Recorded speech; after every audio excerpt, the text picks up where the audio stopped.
करता हूँ आपके अपने YouTube channel study with Chirag पे। आशा करता हूँ आप सभी ठीक होंगे।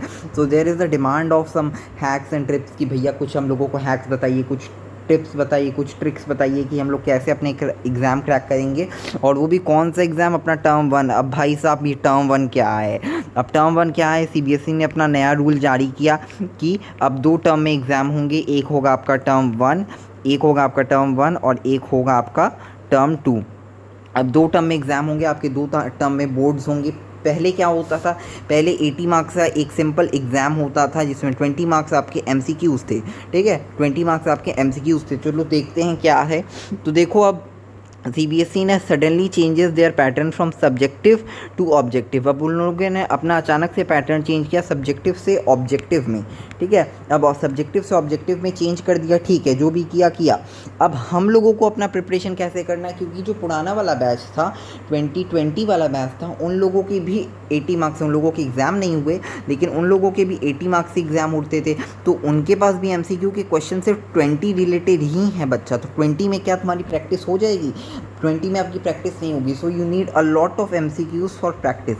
बहुत सारे एमसीक्यूज़ चाहिए प्रैक्टिस करने के लिए। ठीक है बच्चा, तो अब हम लोगों को एमसीक्यूज़ चाहिए, उन लोगों ने अपना पैटर्न चेंज कर दिया। सो हम लोगों को आज मैं आप सबको कुछ हैक्स और टिप्स एंड ट्रिक्स बताऊंगा जिससे आप कैसे अपनी प्रिपरेशन बेहतरीन करें। ठीक है, तो देखो क्या है। अब हम लोगों को हैक क्या है कि रीड एनसीईआरटी थॉरोली। अब एनसीईआरटी की जो सारी बुक्स हैं आपके 10th के, आपको उसको क्या करना है, थॉरोली पढ़ना है।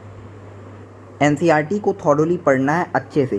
ठीक है, यहाँ मैंने लिखा एनसीईआरटी को थॉरोली पढ़ना है। कोई भी रेफरेंस बुक जो हमारे बच्चे ज़्यादा लेते हैं, कि कोई एक रेफरेंस ले लेते हैं, उससे हम लोग जैसे साइंस में ज़्यादातर बच्चे लक्ष्मीर सिंह मंजीत कौर की तरफ जाते हैं, जो ज़्यादातर एनटीएससी वाले बच्चे होते हैं, कम्पिटिटिव वाले बच्चे होते हैं। ठीक है, आप एनटीएससी की तैयारी कर रहे हैं तो आप जा सकते हैं। ठीक है, मुझे कोई परेशानी नहीं है। लेकिन आप सिर्फ अगर स्कूल बेस्ड एग्जामिनेशन, आप अपने टर्म 1 टर्म 2 की तैयारी कर रहे हैं तो आप एनसीईआरटी पढ़ेंगे। दैट इज़ ओनली कंफर्टेबल, आपके लिए उतना ही काफ़ी है। ठीक है, और ज़्यादा पढ़ने की ज़रूरत नहीं है। अब देखो क्या है, स्टडी प्लस रिवीजन बहुत इंपॉर्टेंट है। 5 to 6 सब्जेक्ट है, उसको थॉरोली पढ़ना है।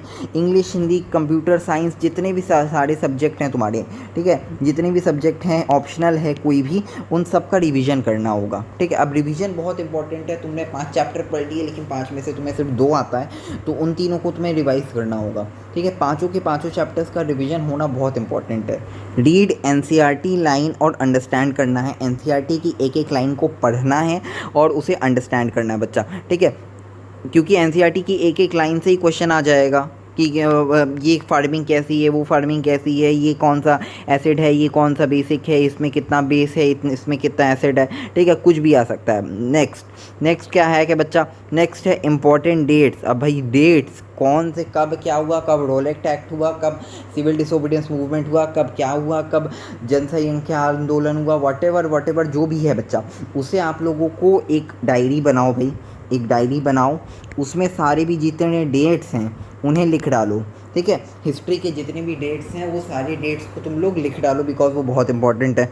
नेक्स्ट देखो बेटा, फोकस ऑन रीडिंग पैटर्न। ठीक है, रीडिंग पैटर्न के ऊपर अपने फोकस करना है, क्योंकि NCERT is Bible, NCERT Bhagavad Gita है, एनसीईआरटी इज़ द इम्पॉर्टेंट। ठीक है, तो अपनी रीडिंग पैटर्न पर ध्यान रखो, क्योंकि टर्म 1 के लिए बहुत इंपॉर्टेंट है। टर्म 1 में लाइन बाय लाइन अगर क्वेश्चन आ गया उठ के, अगर तुमने एनसीईआरटी नहीं पढ़ा है तो तुम नहीं क्रैक कर पाओगे, याद रखना मेरी बात।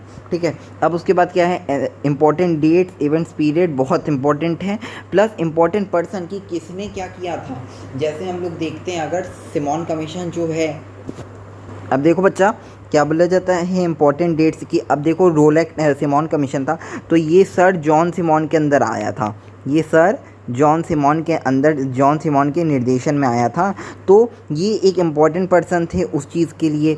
अब क्या बोला जाता है, हिंद स्वराज बुक किसने लिखा, महात्मा गांधी ने लिखा। तो ये सभी चीज़ें, ये सब कुछ चीज़ें ही हैं। तुम लोग स्टिकी नोट्स का यूज़ कर सकते हो इन सभी चीज़ों के लिए बच्चा, इन सभी चीज़ों के लिए तुम लोग स्टिकी नोट्स का यूज़ कर सकते हो, जो तुम लोग एनसीईआरटी बुक में लगा दोगे। ठीक है, जो तुम लोग एनसीईआरटी बुक में लगा दोगे, और related to that particular thing, उस पर्टिकुलर थिंग से क्या रिलेटेड, वो क्या काम है, उसे भी बहुत याद रखना है। वो तो थ्योरी बेस्ड हो जाएगा बच्चा, तभी मैं बता दे रहा हूँ। Important notes, hand written notes of yourself. अब बात रही कि भैया आप नेट नोट्स दे दो, आप जो कर दो, क्या बोला जाता है, नोट्स देने की बात है वो तो नोट्स मिल जाएंगे, ठीक है। एनसीईआरटी की बहुत सारी नोट्स है, बहुत सारी साइट्स हैं, वहाँ आपको नोट्स मिल जाएंगे। लेकिन अपने जो हैंड रिटन नोट्स होते हैं बच्चा, आपके अपने जो हैंड रिटन नोट्स होते हैं वो बेस्ट होते हैं। आपके अपने जो हैंड रिटन नोट्स होते हैं ना, वो ज़्यादा बेस्ट होते हैं, ठीक है। वो आप अपने से खुद से लिखते हैं, आप खुद समझते हैं कि मुझे कितना आता है, आप उस हिसाब से लिखते हैं बेटा, ठीक है। उसके बाद देखो क्या है, हैंड रिटन नोट्स तो इंपॉर्टेंट है ही, मैंने बता दिया।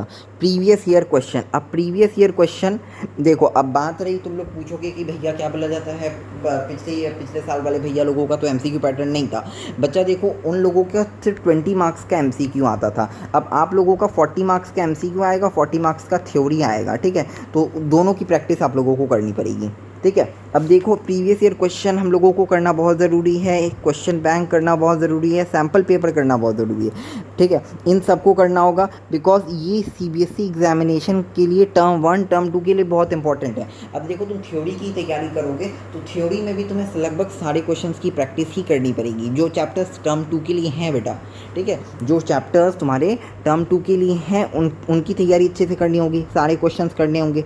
उसके बाद देखो क्या है, उसके बाद है एनसीईआरटी की जो एक्सरसाइज है, एनसीईआरटी की जो बैक एक्सरसाइज है उसकी तैयारी, उसको अच्छे से, एनसीईआरटी की जो बैक एक्सरसाइज होती है ना, बच्चे उसे ज़्यादातर स्किप कर देती हैं।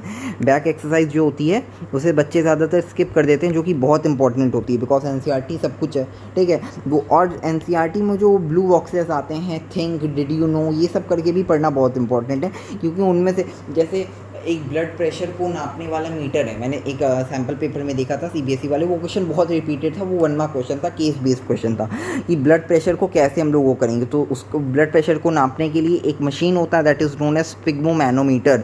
आपके लाइफ प्रोसेसेस वाले चैप्टर के ब्लू बॉक्स में होगा, आप लोग पढ़ेंगे तो उसमें होगा ये वाला, ठीक है।